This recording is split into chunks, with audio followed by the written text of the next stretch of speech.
Lapor apel gabungan sekaligus penyerahan SK P3K dan lulusan CPNS SCTB tahun 2021. Siap laksanakan. Lanjutkan.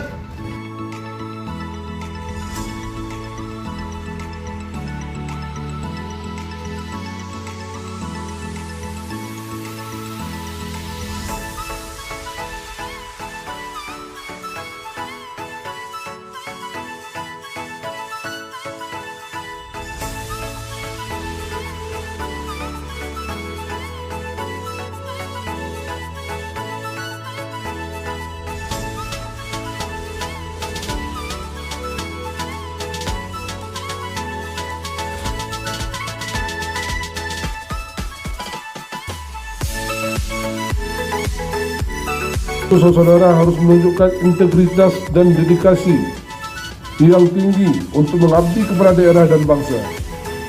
Perlu diingat akan ada evaluasi bagi kinerja saudara ke depan. Atas nama pemerintah daerah, mengucapkan selamat kepada saudara yang telah menerima SK pegawai pemerintah dengan perjanjian kerja. Kepada saudara kami minta untuk memberikan pelayanan yang prima dalam mendukung berjalan roda pemerintahan, pembangunan dan kemasyarakatan. Apel telah dilaksanakan. Laporan selesai. Bubarkan.